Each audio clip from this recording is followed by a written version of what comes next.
ఇది అసలని జెప్పేసి పంతులు గారిని అడుగుతున్నాడు. పంతులు గారు ఏం జెప్తున్నారో ఒకసారి వినండి. గురుగారు ఇప్పుడు ఇంటర్వ్యూలో సిగ్నేచర్ స్టూడియోలో మహేంద్ర గారు ఒక పంతులు గారిని తీసుకొచ్చాడు. ఆయన నేను మాట్లాడినటువంటి ఇంటర్వ్యూలో బ్రహ్మ, విష్ణు, మహేశ్వరుల గురించి నేను చెప్పినటువంటి రిఫరెన్స్‌లు ఏవైతే ఉన్నాయో వాటి మీద పంతులు గారిని అడుగుతున్నాడు. సాంబశివరావు గారు ఇలా చెప్పాడండి లాస్ట్ ఇంటర్వ్యూలో. మరి ఇది కరెక్టా కాదా? ఏంది అసలని జెప్పేసి పంతులు గారిని అడుగుతున్నాడు. పంతులు గారు ఏం జెప్తున్నారో ఒకసారి వినండి. గురుగారు ఇప్పుడు ఒక చిన్న కాంట్రవర్షియల్‌గా లాస్ట్ టైం నా ఇంటర్వ్యూలో సాంబశివరావు గారు అనే ఒక వ్యక్తి, ఆయన కూడా చాలా మంచివారే. సత్యాన్వేషినిలో ఆయన చెప్పినటువంటి మత్స్య పురాణంలో పలానా బ్రహ్మదేవుడు తన సొంత కూతురుతో పెళ్లి చేసుకుంటాడా చేసుకోడా తెలియదు కానీ కొడుకుని కన్నాడు అని చెప్తాడు. ఒక పక్క శివుడు గురించి ఒక రిఫరెన్స్ చూపిస్తూ, తప్పు పట్టడానికి లేదు, హిందూ సోదరులు ఏదో భావోద్వేగాలకు వచ్చి ఏదో చేయడానికి లేదు, రిఫరెన్సెస్ ఉన్నాయి చెప్తున్నాడు. ఆ రిఫరెన్సెస్కి ఆధారాలుగా మనం ఏమైనా చెప్పగలిగితే మంచిది. బ్రహ్మదేవుడు కూతురుతో సావాసం చేసి ఏదో కొడుకుని కన్నాడు అని చెప్పాడు. అలాగే మన విష్ణు భగవానుడు గురించి ఏం చెప్తాడు అని అంటే, వేరే ఒక లేడీ దగ్గరికి వేరే ఇది వేసుకొని వెళ్తాడు అక్కడ అని నాకు చెప్పాడు. శివుడి గురించి ఏం చెప్పాడంటే, అందమైన స్త్రీలను అందరిని మోహించి ఒక మంచి ప్రదేశాన్ని పెట్టుకొని అక్కడ వాళ్ళతో రమిస్తున్నప్పుడు దేవి ఆమెకున్నటువంటి జ్ఞానంలోకి వచ్చి వాళ్ళని శపిస్తే వాళ్ళంతా చండాలు స్త్రీగా మారారు అని చెప్పి ఈ రకమైన రిఫరెన్సెస్ ఉన్నాయి. వీటి గురించి ఒక్కసారి నేను ఆయన మాట్లాడిన మాటలు చెప్తాను, దానికి మనం ఏమన్నా చెప్పగలిగితే బాగుంటుందేమో అని ఉద్దేశం గురుగారు. అవి నేను చూసి చెప్పేస్తాను. మానవుల్లో ఉన్నటువంటి అందమైన స్త్రీలను చూసి, పూర్వము శివుడు గంధర్వుల్లోను కిన్నరుల్లోను కిన్నెరల్లోను మానవుల్లో ఉన్నటువంటి అందమైన స్త్రీలను చూసి వారిపై వశీకరణ మంత్రమును ప్రయోగించి వారిని దూరముగా తీసుకొని, పూర్వము శివుడు దేవుడే ఉండేడు, మానవులలో నుంచి అందమైన స్త్రీలను అంట, దేవుడు మానవులలో నుంచి ఉన్న అందమైన స్త్రీలని ఆకాశంలోకి వెళ్ళుచుండెను. వశీకరణ మంత్రం అనగా అంటే ఎక్స్ప్లెనేషన్, అవతల వ్యక్తి యొక్క మైండ్ను పూర్తిగా మంత్రం ప్రయోగించే వారి స్వాధీనంలోకి మార్చుకోవడం ఇదన్నమాట. శివుడు అతి రమ్యమైనటువంటి కుటీరమును నిర్మించి ఆ అందమైన స్త్రీలతో క్రీడించుండెను. ధ్యానము ద్వారా పార్వతికి ఈ విషయం తెలిసింది. శివుని ఆంతర్యమును గ్రహించిన పార్వతికి రోషం వచ్చింది. అప్పుడు ఆమె క్షేమంకరి రూపము ధరించి శంకరుడు ఉన్నటువంటి ప్రదేశానికి వెళ్ళింది. అంటే ఆవిడ తన భర్త ఏం చేస్తున్నాడా అని చెప్పేసి ఆవిడ ఇదంటారు కదా దివ్య దృష్టితోటి అట్లా చూసింది. కామపీడితుడై వారిని కౌగులించుకొని వివిధ కామశాస్త్రాలు చేయుచున్న శివుడి ముందుకు ఆవిడ వెళ్ళింది, పార్వతి వెళ్ళింది. శివుడు తన భార్యను చూసి సిగ్గుతో తలదిప్పుకొనెను. తర్వాత అక్కడ ఉన్న స్త్రీలందరినీ చూసి కోపముతో జుట్టు పట్టుకొని లాగి ఒక తన్నుదన్నగా ఆ స్త్రీలందరూ భూమి మీద వికృత రూపులై పడిపోయిరి. పార్వతీదేవి శాప ప్రభావం వలన దగ్ధమైన అంగములు గలవారు గాను మ్లేచ్చులు గారు గాను వాళ్ళంతా కూడా భూమి మీద పడిపోయారు. ఆ స్త్రీలు చండాల స్త్రీలను ఖ్యాతిని పొందిరి. ఈనాటికి కూడా వారు ఆ శాపమును అనుభవించున్నారు అనేటటువంటి సందర్భం చూశాను. ఇదేంటి ఇలాంటి పనులు? చెప్పండి గురుగారు, ఎక్కడ చదివి ఉండొచ్చు ఈయన, ఏ రిఫరెన్సెస్ చెప్తున్నారు, మీరేమన్నా ఈ విన్నారా వీటి గురించి ఏంటంటారు? నేను చూశానండి ఇది, ఆయన చెప్పినటువంటి వీడియో చూశాను. ఆయన ఏమంటాడు, పద్మపురాణంలో సృష్టిఖండంలో 56వ అధ్యాయం అని అంటున్నాడు ఆయన. 56వ అధ్యాయం అన్నట్టు గుర్తుండి 56వ అధ్యాయంలో ఉంది అని ఆయన అన్నాడండి. నేను చూశాను అదే పద్మపురాణం సృష్టిఖండం 56వ అధ్యాయం. నాకు సేతు మహాత్మ్యము అని అక్కడ కనిపించింది అన్నమాట అండి. రామసేతు గురించి ఉంది. ఈయనేమో ఈ కథ అంటాడు. ఈయన చదివినటువంటి పద్మపురాణం ఏ చర్చిలో అచ్చువేశారండి? మా వాళ్ళు ప్రింట్ చేసింది కాదా? మీరు పురాణాలు కూడా అచ్చులు వేసేయడం స్టార్ట్ చేశారా? ఈయన చదివినటువంటి పద్మపురాణం ఏ చర్చిలో అచ్చువేశారండి? మా వాళ్ళు ప్రింట్ చేసింది కాదా? మీరు పురాణాలు కూడా అచ్చులు వేసేయడం స్టార్ట్ చేశారా? ఈయన చదివినటువంటి పద్మపురాణం ఏ చర్చిలో అచ్చువేశారండి? మా వాళ్ళు ప్రింట్ చేసింది కాదా? మీరు పురాణాలు కూడా అచ్చులు వేసేయడం స్టార్ట్ చేశారా అని ప్రశ్నించాల్సి వస్తుంది. కావున పద్మపురాణంలో సృష్టిఖండంలో 56వ అధ్యాయంలో ఉన్నది సేతు మహాత్మ్యం. ఈయన చెప్పినటువంటి కథ కాదు. సో రిఫరెన్సెస్ లేదు, మ్యాచ్ లేదు. రిఫరెన్స్ తప్పు. అది విషయం. చూశారు కదా, నేను మాట్లాడినటువంటి నా టెస్టిమోనీలో, అంటే నేను నా చిన్నప్పుడు నేను సత్యాన్వేషణలో ఉన్నప్పుడు, దేవుని గురించి ఆలోచిస్తూ ఉన్నప్పుడు, ఆ క్రమంలో, ఆ వయసులో నేను ఏదైతే ఈ హిందూ మత గ్రంథాల్లో ఉన్నటువంటి విషయాలు చదువుతూ ఉన్నానో, అప్పుడు వీళ్ళు దేవుళ్ళుగా, అంటే నేను కూడా దేవుడిగా అప్పటి వరకు ఆరాధించినటువంటి వాళ్ళు ఎవరైతే ఉన్నారో దేవుళ్ళుగా, వాళ్ళ గురించి రాయబడినటువంటి విషయాలు నేను చదివినప్పుడు, వాటి గురించి నేను ఆలోచించినప్పుడు, ఇది కరెక్ట్ కాదని చెప్పేసి నేను పక్కొచ్చాను. మానభంగాలు చేసేటువంటి వాడు దేవుడు ఎలా అవుతాడు? మానభంగాలు చేసేటటువంటి వాళ్ళని మనం ఇంట్లో పెట్టుకొని ఎలా పూజ చేస్తాం? పూజ గదిలో పెట్టుకొని ఎలా పూజ చేస్తాం? మనం వాళ్ళకి కరెక్ట్ కాదు కదా. బయట ఎవరైనా ఒక స్త్రీని మానభంగం చేస్తే ఆ వ్యక్తిని మనం ఏం చేస్తాం? మనం అసహించుకుంటాం కదా, శిక్షిస్తాం కదా. మరి అటువంటిది ఈ పనులు చేసినటువంటి వాళ్ళని తీసుకొచ్చి మనం ఇంట్లో పెట్టుకుని ఎలా పూజించాలి అని ఆలోచనలో పడి నేను సత్యం ఏందని తెలుసుకున్నాను. యేసుక్రీస్తు మాత్రమే, ఆయన మాత్రం ఏ పాపం లేనటువంటి వాడు, ఏ దోషం లేనటువంటి వాడు, ఏ తప్పు చేయనటువంటి వాడు. చిన్న మచ్చ కూడా, ఒక చిన్న మరక కూడా లేనటువంటి ఒక తెల్లటి వస్త్రం లాంటి వాడు యేసుక్రీస్తు. ఆయన జీవితం అంతా కూడా అలాగే ఉంటుంది. పరిశుద్ధుడు. నేనే మార్గము, సత్యము, జీవము అని చెప్పాడు. నిత్య జీవాన్ని ఇచ్చేది నేనేనని చెప్పాడు. పాపులను రక్షించేది నేనేనని చెప్పాడు. మన పాపాలన్నింటిని కూడా ఆయన భుజాల మీద వేసుకొని వాటి శిక్ష అనుభవించాడు. మనం చేసిన పాపాల నిమిత్తం ఆయన శిక్ష అనుభవించాడు. మనకు విమోచన కలిగించాడు, రక్షణ కలిగించాడు. ఇవన్నీ తెలుసుకొని నేను యేసుక్రీస్తు మాత్రమే నిజమైనటువంటి దేవుడు, వీళ్ళు ఇప్పటి వరకు నేను ఆరాధించినటువంటి దేవుళ్ళు ఎవరో కూడా, వీళ్ళంతా కూడా పాపాలు చేశారని చెప్పేసి ఆ గ్రంథాల్లో రాసి ఉన్నాయి. వాళ్ళే చెప్పుకుంటున్నారు పాపాలు చేశారు. మరి నేను పాపినని చెప్తుంది. మనుషులంతా కూడా పాపులేనని చెప్పి హిందూ మత గ్రంథాలు కూడా చెప్తున్నాయి. ఒక పాపిని రక్షించాలంటే పరిశుద్ధుడు కావాలి. మరి పరిశుద్ధులు ఎవరైనా ఉన్నారు అని అంటే హిందూ మత గ్రంథాల్లో రాసినటువంటి అని కానీ మనం చూసినట్లయితే ఎక్కడ ఒక్కళ్ళు కూడా పరిశుద్ధులు లేరు, దేవుళ్ళుగా పిలువబడేవాళ్ళు. మరి నన్ను రక్షించాలి అని అంటే పరిశుద్ధుడు కావాలి కదా. ఎవరు ఈ పరిశుద్ధుడు అని ఎదుగుతున్నప్పుడు యేసుక్రీస్తు కనపడ్డాడు. ఆయన గురించి చదివినప్పుడు బైబిల్ మొత్తం ఎక్కడా కూడా చిన్న మిస్టేక్ కూడా చేయలేదు ఆయన. అక్కడ పరిశుద్ధంగానే ఉంది ఆయన జీవితం అంతా, ఒక ఆదర్శంగా ఉంది ఆయన జీవితం. కాబట్టి నేను ఆయన యాక్సెప్ట్ చేశాను. ఆయన నా రక్షకుడిగా ఆయన నేను అంగీకరించాను, స్వీకరించాను. ఇది పరిస్థితి. నా టెస్టిమోనీని సిగ్నేచర్ స్టూడియోలో పంచుకున్నప్పుడు ఆ క్రమంలో నేను ఏదేదైతే పరిశోధన చేసి ఎందుకు విడిచిపెట్టానో, అప్పటి వరకు నేను ఆరాధించినటువంటి దేవుళ్ళుగా పిలువబడినటువంటి వాళ్ళని ఎందుకు విడిచిపెట్టానో అనేది కారణాలు చూపించాను. రెఫరెన్స్ల ఆధారంగా చదివి వినిపించాను. ఇదిగో పలానా విషయాలు ఉన్నాయి. శివుడు పద్మపురాణం సృష్టిఖండం 56వ అధ్యాయంలో ఇట్లా స్త్రీలతోటి విచారం చేశాడు. భార్య రాంగల్ని సిగ్గుతో తలంచుకున్నాడు. ఇలా చేసేటటువంటి వాడు దేవుడు ఎలాగవుతాడు? స్త్రీలని వాళ్ళని మోసం చేసి వాళ్ళ మంత్రాన్ని ప్రయోగించి వాళ్ళకి ఏం జరుగుతుందో వాళ్ళకి తెలియట్లా, వాళ్ళని అనుభవించాడు. ఇది కరెక్ట్ కాదు కదా, దేవుడు ఇలా చేయడు కదా. అలాగే విష్ణువు భర్త రూపంలో వెళ్ళి, తులసి యొక్క భర్త రూపంలో, శంఖసూర్యుడి రూపంలో వెళ్ళి ఆవిడ మానాన్ని దోచుకొని, మానాన్ని చెడగొట్టి ఆవిడ సాగు కారణం అవుతాడు. ఆవిడ ఆత్మహత్య చేసుకునేటట్టుగా చేస్తాడు. తర్వాత బ్రహ్మ సొంత కూతురు వద్దని అటు ఇటు పారిపోతున్నా సరే ఆవిడతోటి కాపురం చేసి స్వయంభూమను అనేటు కొడుకుని అంటాడు.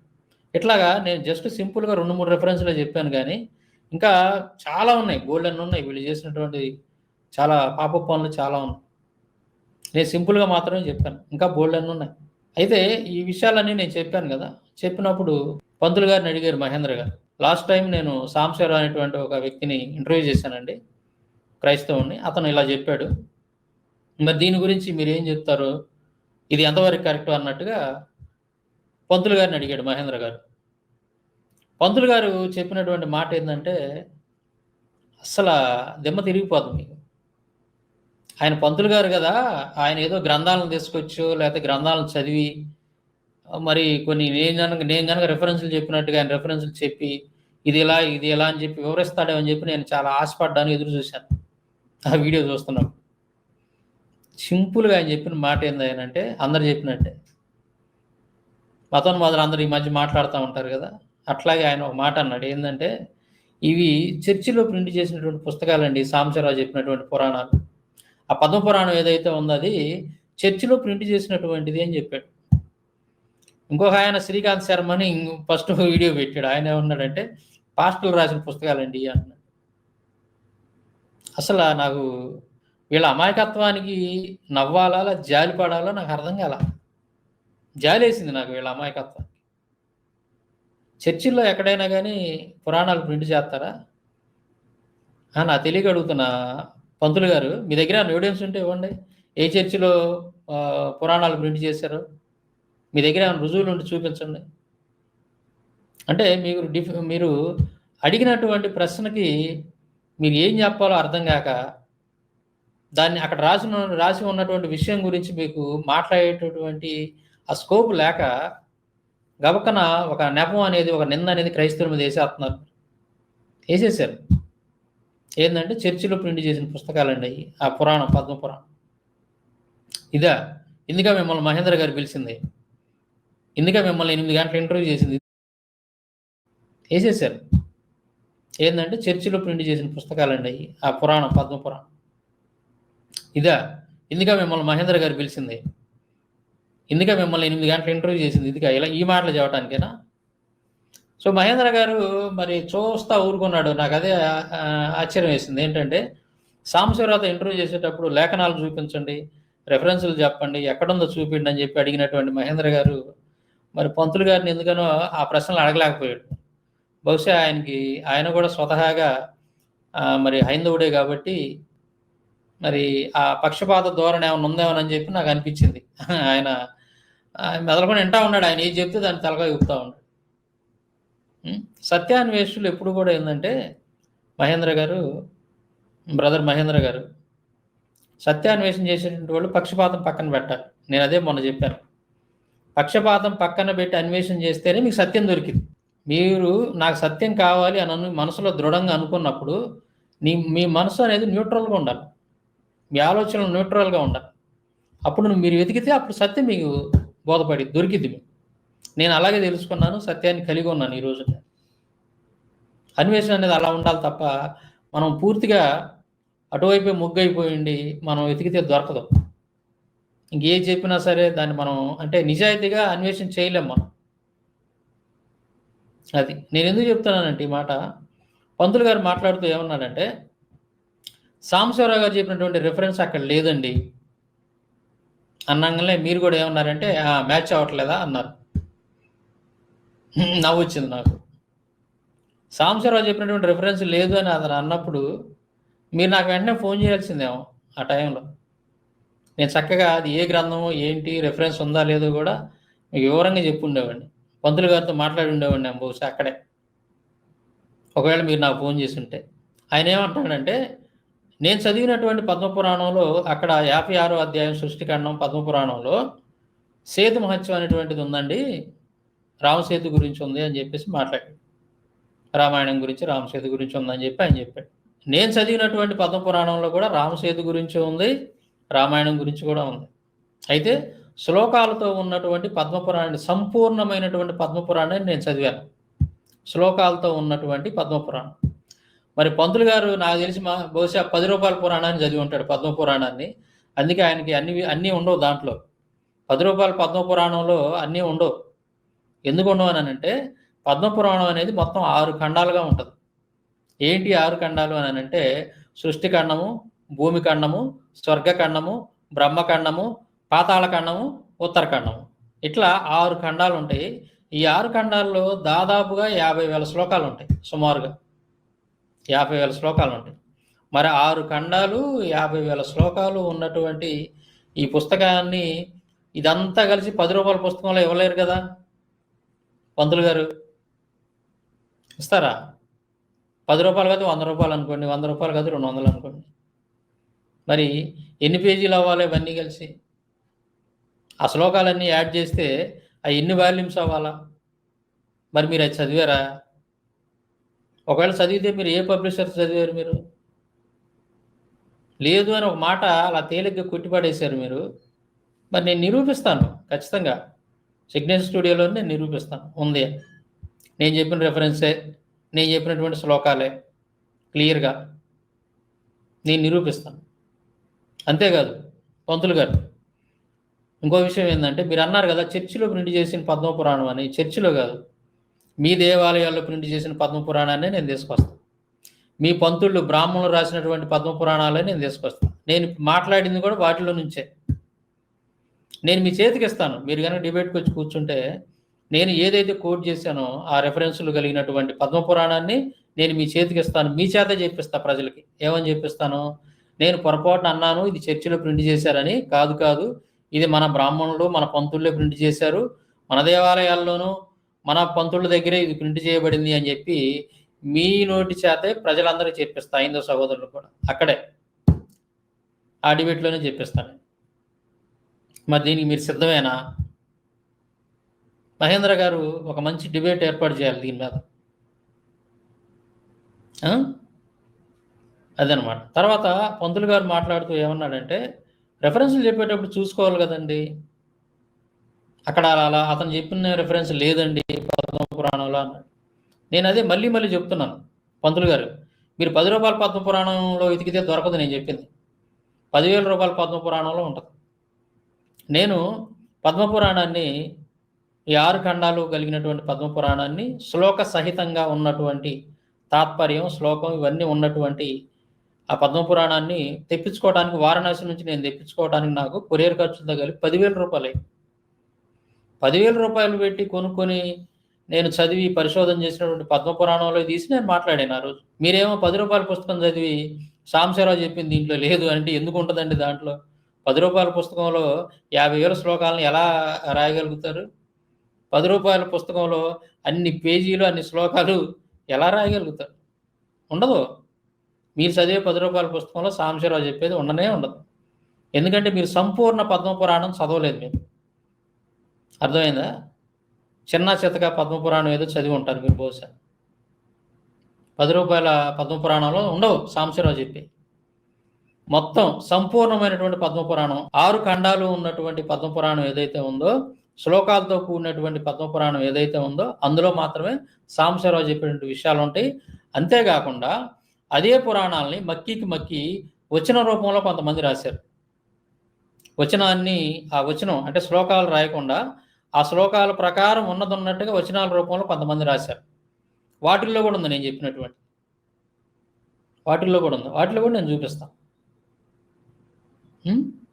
మరి ఇవి ఉన్నటువంటి విషయాల గురించి మీరు సమాధానం చెప్పలేక, మీ గ్రంథాల్లో ఉన్నటువంటి విషయాల గురించి మీరు సమాధానం చెప్పలేక, అవి పాస్టర్లు ప్రింట్ చేశారు, చర్చిల్లో ప్రింట్ చేశారు అని చెప్పి ఏదో ఒక మాట అని తప్పించుకోవటం అనేది అది ఎంతవరకు కరెక్ట్ అండి పంతులు గారు? మీరు చెప్పండి. మరి ఇవి ఉన్నటువంటి విషయాల గురించి మీరు సమాధానం చెప్పలేక, మీ గ్రంథాల్లో ఉన్నటువంటి విషయాల గురించి మీరు సమాధానం చెప్పలేక, అవి పాస్టర్లు ప్రింట్ చేశారు, చర్చిల్లో ప్రింట్ చేశారు అని చెప్పి ఏదో ఒక మాట అని తప్పించుకోవటం అనేది అది ఎంతవరకు కరెక్ట్ అండి పంతులు గారు? మీరు చెప్పండి. ఇది కరెక్టేనా? మరి నిరూపించాలి మీరు. సాంబశివరావు చెప్పినటువంటి పద్మపురాణం చర్చిలో ప్రింట్ చేశారని మీరు నిరూపించాలి. కాదు కాదు, మీ దేవాలయాల్లో లేదంటే మీ పంతుళ్ళే ప్రింట్ చేశారు, మీ ఆశ్రమాల్లోనే ప్రింట్ చేశారు అని చెప్పి నేను నిరూపిస్తా రుజువులతోటి. దీనికి మీరు సిద్ధమా? మీరు చెప్పేది కనుక సత్యమే కనుక అయితే పంతులు గారు, మీరు ఖచ్చితంగా ధైర్యంగా వచ్చి కూర్చోండి, మనం మాట్లాడదాం. ధైర్యంగా రండి. మహేంద్ర గారికి నేను రిక్వెస్ట్ చేస్తాను డిబేట్ ఏర్పాటు చేయండి ఈ విషయాల్లో. అంటే నేను మాట్లాడినటువంటి రెఫరెన్సులు కరెక్టా కాదా, అవి ప్రామాణిక గ్రంథాల్లో ఉన్నాయా లేవా అనే దాని మీద చర్చిద్దాం తప్పకుండా. నేను ఏదైతే మాట్లాడానో వాటి గురించి చక్కగా అన్ని ఎవిడెన్స్ నేను ఇస్తాను. అందుకే నేను దాన్ని ఫుల్ స్టాప్ పెట్టడానికే నేను ముందుకు వచ్చాను. ఇంత పరిశోధన చేసింది ఎందుకనంటే, ఇంత పరిశోధన ఒక పురాణమే, పద్మపురాణం అనేది నా దగ్గర ఉన్నటువంటి అన్ని వాల్యూమ్స్ కలిపి, అన్ని పబ్లికేషన్స్ కలిసి ఒక పురాణమే 25,000 రూపాయల పురాణం ఉంది. పద్మపురాణం నా దగ్గర మొత్తం ఏమన్నగా 25,000 పద్మపురాణం ఒకటే. 18 పురాణాల్లో ఒక పురాణం పద్మపురాణం గురించి నేను చెప్తాను. అలాగే స్కంద పురాణం ఏదైతే ఉందో, స్కంద పురాణం ఒకటే నా దగ్గర పలు ట్రాన్స్లేషన్స్ 50,000 రూపాయల స్కంద పురాణం ఉంది. ఒక్క స్కంద పురాణమే, 18 పురాణాల్లో ఒకటైనటువంటి ఒక్క స్కంద పురాణమే 50,000 రూపాయలు. నేను సేకరించాను అన్ని. నలుగురు ఐదుగురు పబ్లిషర్స్, పేరు కలిగినటువంటి పబ్లిషర్స్, కొన్ని సంవత్సరాల నుంచి, ఎప్పుడో పాతకాలం నుంచి ఉన్నటువంటి పబ్లిషర్స్ వాళ్ళు ప్రింట్ చేసినటువంటి గ్రంథాలన్నీ తీసుకొచ్చి నేను పరిశోధన చేస్తున్నాను. నేను గత 5-6 సంవత్సరాల నుంచి అదే పనిలో ఉన్నాను. ఇప్పుడు కూడా అదే పనిలో ఉన్నాను. మీరు సింపుల్గా ఏదో మాట అనేస్తే కుదరదు పంతులు గారు. మీరు నిరూపించాలి, మీరు చెప్పింది కరెక్టేనా అని నిరూపించాలి ప్రజలకి, ముఖ్యంగా ఐందో సహోదరులకి. సాంబశివరావు చెప్పింది కరెక్టా, పంతులు గారు చెప్పింది కరెక్టా అనేది తేలాలి అక్కడ, అంతే. సిగ్నేచర్ స్టూడియో రుజువులతోటి, మీ యొక్క గ్రంథాలతోటి, గ్రంథాల యొక్క ఆధారాలతోటి తేల్చాలి అక్కడ. దీనికి నేను సిద్ధంగా ఉన్నాను. మరి మీరు సిద్ధమేనా?